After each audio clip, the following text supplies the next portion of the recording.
I just had to put my coffee in because we have a double header tonight. So if you sit down and relax, we're going to go from this live to the next live, where we're going to go on to that baseball card thing. Okay? So sit right down in your hairy tail. Let me find you guys. I'm just going to pop over and get my coffee real quick. Okay? I'll be right there. Never fear. Okay. Hope everybody had a good day. There's 2 shorts up. And you'll see the puppies and Jimmy making snowballs. All right, let me get my coffee. I'll be right there. Okay.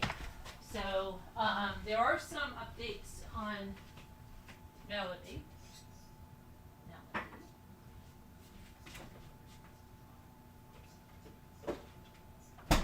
So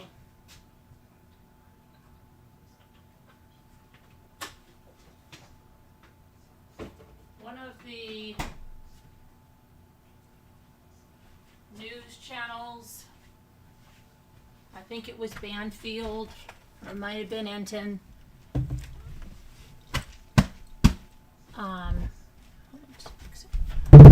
Could have been Enton. Ouchie. Said, let me see. Okay. Whew, got my copy. There was a video. Now, Ashlee's mother and Melodee's grandmother, let me make sure my sound is good, has not seen her granddaughter, I think it is in 2 years. Let me see. Okay, good. And so she gave the news company a video. And the video showed Ashlee and Melodee making a jack-o'-lantern. So they were carving a pumpkin. And Melodee was 4 years old. And Ashlee, the mom, looked a lot different. She was a lot bigger. But, you know, people can lose weight, right? Especially with those weight loss drugs and stuff they have today. So that's new. And we're going to talk about that. But there's also another new piece. There was a newspaper article written when Ashlee was 9 years old. Now, somebody that's a conspiracy theorist could say, oh my gosh, it was written when she was 9 years old. That's crazy. And this is, you know, but no, it was. And she had the same kind of hair that Melodee is showing the picture. They were homeless. And I guess she was taking some kind of tutoring. And so I think it was the School of Hard Knocks or something like that. So that was written about her. And then we learned a little more about the reason she was arrested. Hi, MSL. Hi, Linda. Okay, so let me go get some more information on that. So, because we have 30 minutes here and then on to the other case.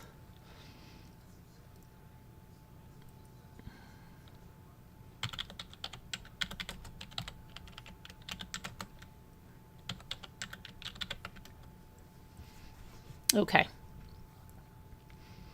So there's something about a box cutter and yeah. Let me go and get to the latest stuff here.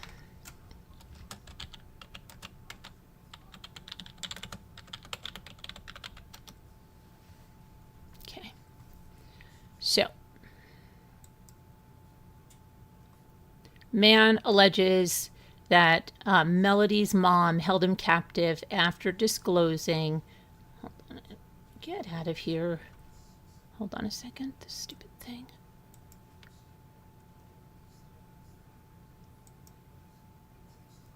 After disclosing information she regretted. Okay. And he said that she sealed him. She sealed the door with several locks and wielded a box cutter. After disclosing sensitive information, she then appeared to regret saying. Okay. And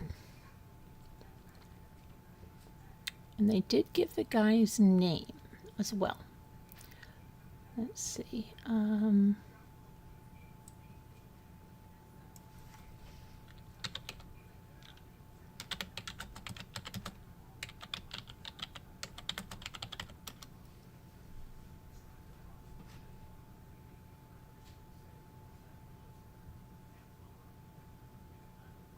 Get to, all right, here's, well, do I want to go there? Yeah.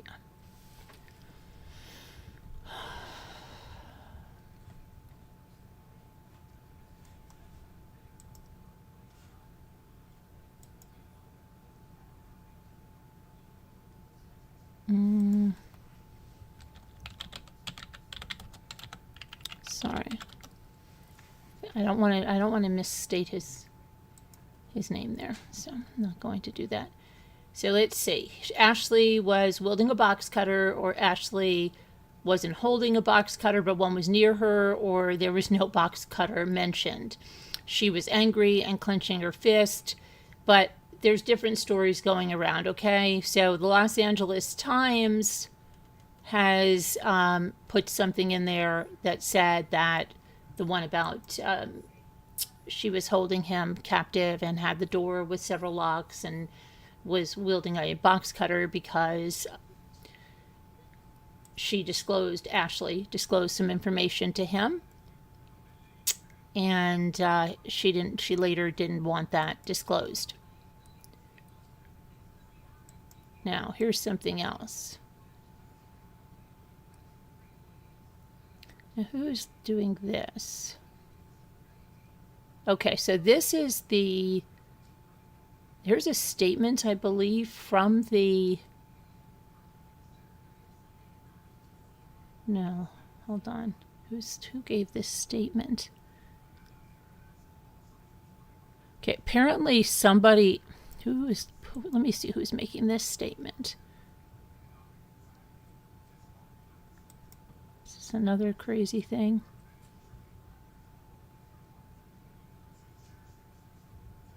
Okay, so apparently this is the guy making this statement. All right, okay, again, now this is something that is on social media. Due to widespread public speculation surrounding an active missing child investigation, I am issuing a limited statement to ensure accuracy and to protect the integrity of the case. When Melodee was reported missing, I contacted Ashlee Buzzard solely to offer assistance in locating a missing child.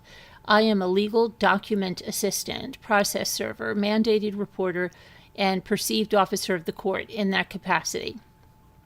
I immediately reported all concerning communication and inconsistencies directly to law enforcement. On November 6th, during an interaction at her residence, the situation escalated. Ms. Buzzard became visibly distressed after sharing information she appeared to regret disclosing. A box cutter was produced, and despite multiple requests to be allowed to exit the home, I was not immediately permitted to leave. The door was secured by several locks, which delayed my ability to exit. Oh, that makes a little more sense. He wasn't locked in a room.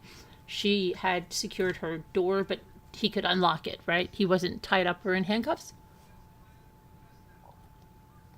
I wonder if, I don't know. Which delayed my ability to exit. This incident was reported to law enforcement. I am also in communication with Melodee's father's family, who share the same objective, locating her and ensuring her safety. I will not provide further details at this time, as this remains an active investigation and search effort. My position has never changed. Find Melodee, protect the investigation, bring her home safely. I wonder if he's one of these people from one of these groups that just went there.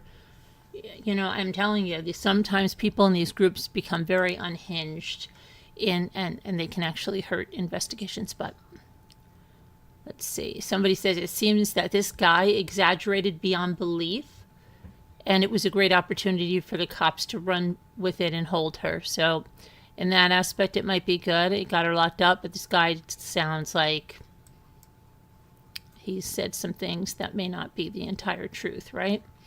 Okay, now let's talk about the next thing.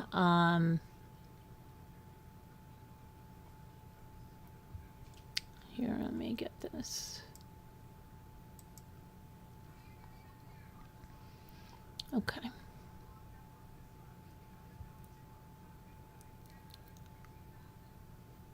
Oh, yeah. And that the reason they were homeless is they were running from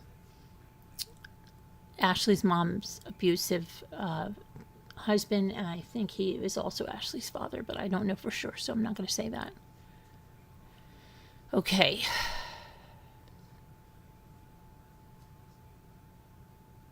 So there's supposed to be a hearing tomorrow, right? Right. I don't know if it'll be live streamed. Not sure. Let's see. Let's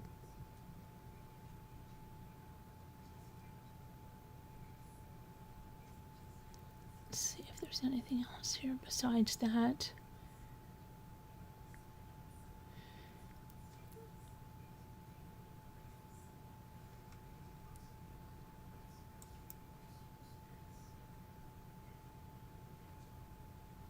Okay, so apparently another thing that is out here is that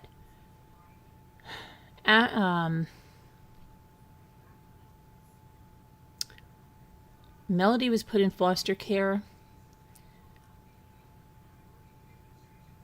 4 years ago. Her foster parents were more than happy to keep her. Ashlee did what she had to do and got her back. Ashlee was in college.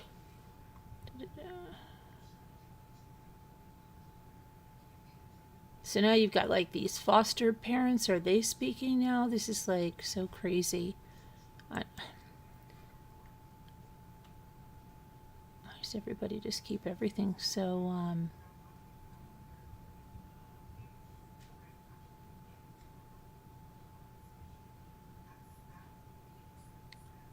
Oh, and then there were neighbors that said they had not seen Melodee, I think, the entire time that she lived in that house, if I understood that correctly.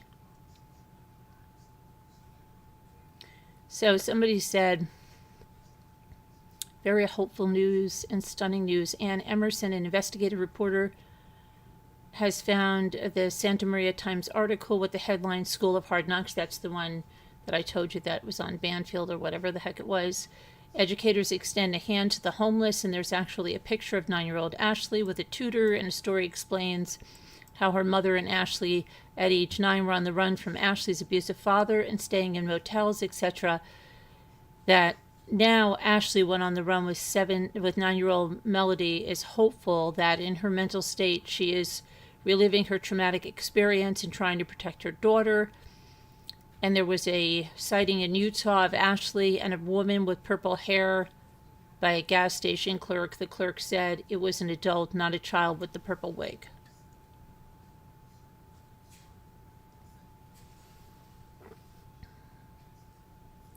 Okay, so well, I know the hearing will be the next thing tomorrow, right? Tyler Brewer was the guy that was claiming that false imprisonment. Let's see.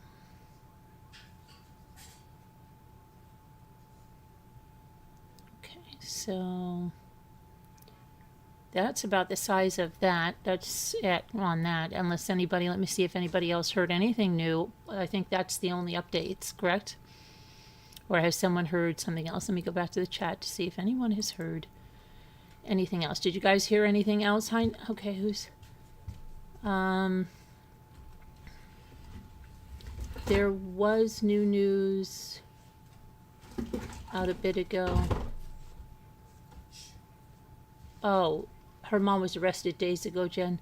The new news today is about that Tyler Brewer guy and...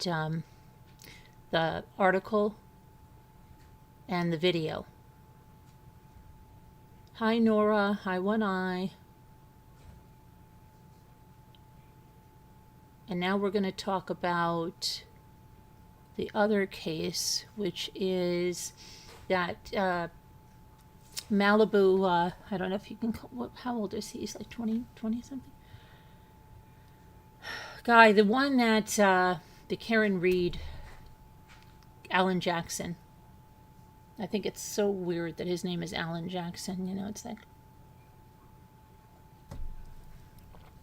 Anyway, he took over the case and he was trying to get the kid's case dismissed. He killed 4 college students on the Pacific Coast Highway, driving like, what was it? Very high speed, above 90 miles an hour, which is crazy on the Pacific Coast Highway that you're even doing that. In a BMW that was, I think we talked about the worth of that BMW. And let's talk about that. And then killed 3 Pepperdine University students, 4 of them, 4 girls. Killed them.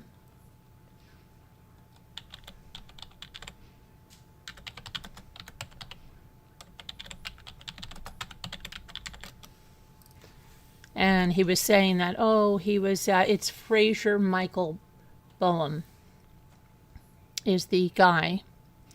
And here's the 4 women, hold on a minute, that he killed.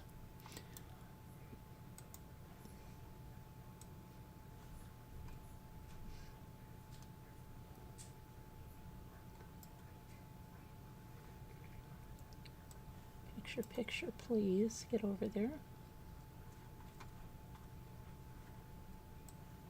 Come on.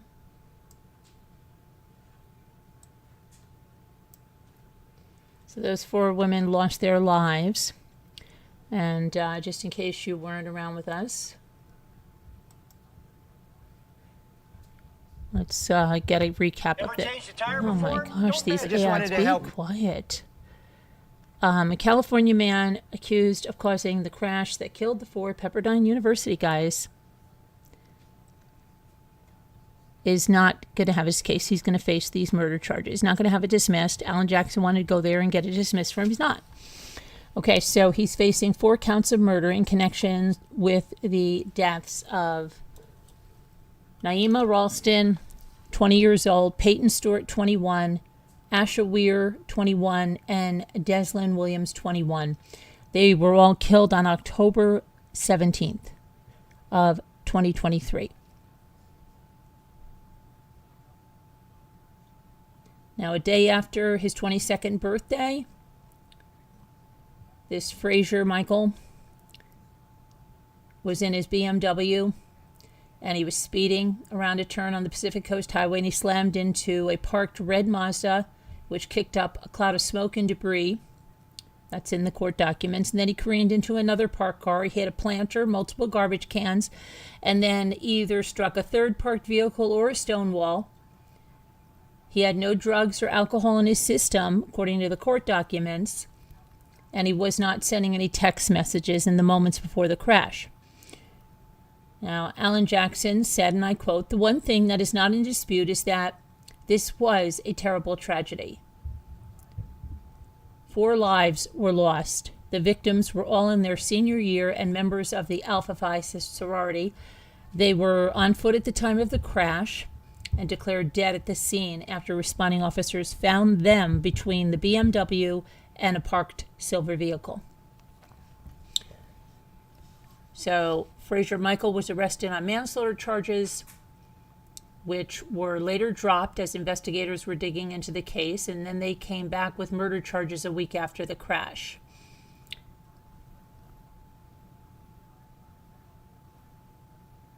There were no alcohol, drugs, texting, or street racing involved in this incident. A case like this is why vehicular manslaughter laws were created. It was overfiled as murder, and we will be asking an appellate court to reverse Judge Rubinson's decision and dismiss the murder charges.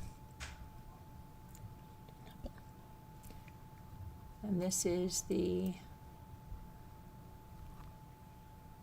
driver and his mother, which I'm going to show you next.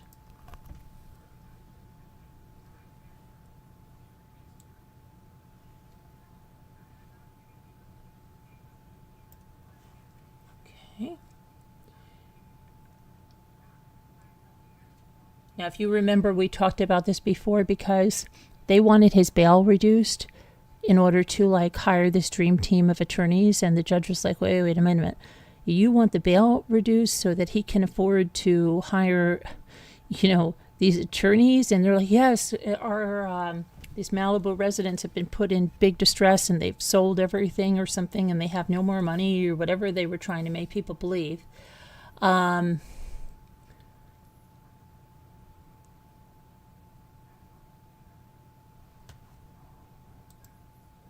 Hold on one second, because I want to get to...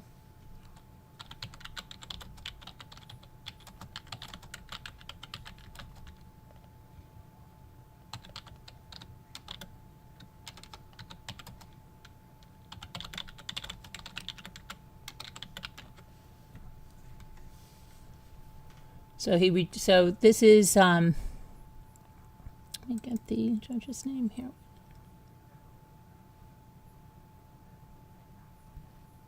The Los Angeles County Superior Judge rejected the defense's motion to dismiss the murder charges against Frazier Michael Boehm. At the hearing on Monday morning, Alan Jackson argued that there was insufficient evidence to support the murder charges. After the hearing, Alan Jackson said that they were disappointed with the LA County Superior Court Judge Thomas Rubinson's ruling, and they plan to take the necessary steps to have an appellate court review the court's order. And he said, and I quote, "This is not a murder case. It's never been a murder case. It was wildly overcharged from the very beginning. Boehm is currently charged with 4 counts of murder and vehicular manslaughter with gross negligence for the October 17, 2023 crash that killed the 4 sorority sisters." According to the prosecutors, though, Boehm was allegedly speeding along the Pacific Coast Highway in Malibu when he slammed into several parked cars along the shoulder of the roadway.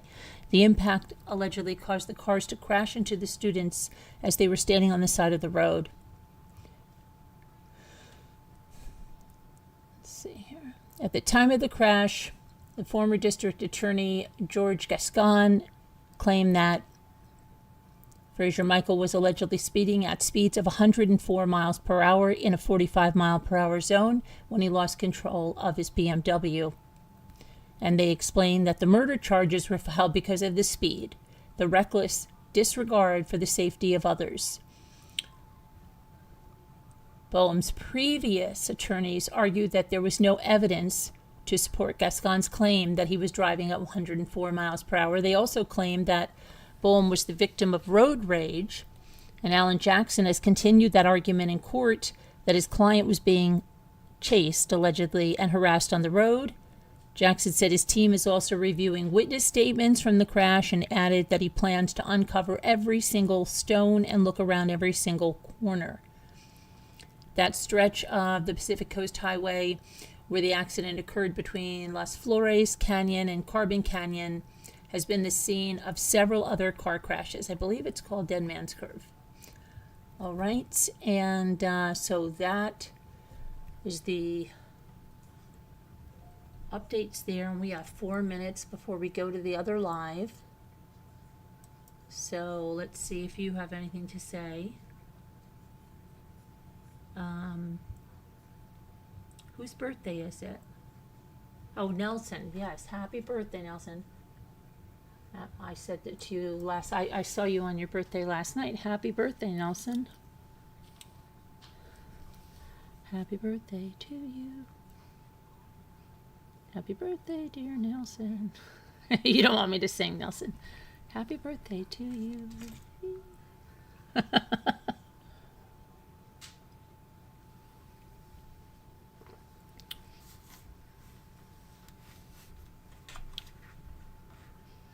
But Scooter's not here to sing for you, so what am I going to do? So this is going to redirect you all to the baseball card case. And the baseball card case is really making me like fraught with anxiety. It's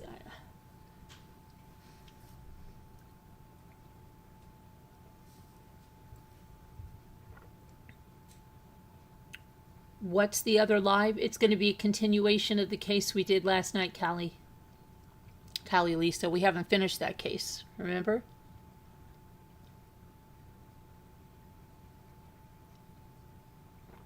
Don't you want to finish that case?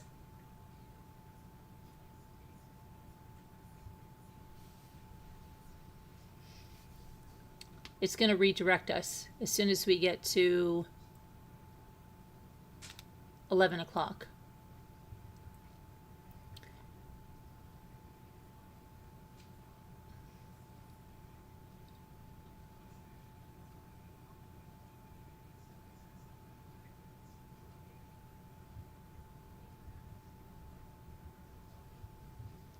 Oh, indeed. Okay, good.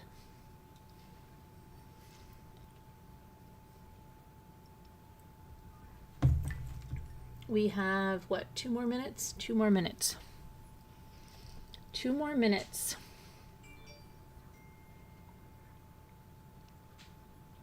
Just in time.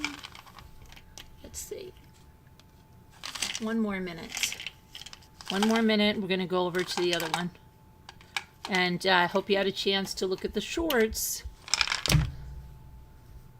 With the first snow in New York.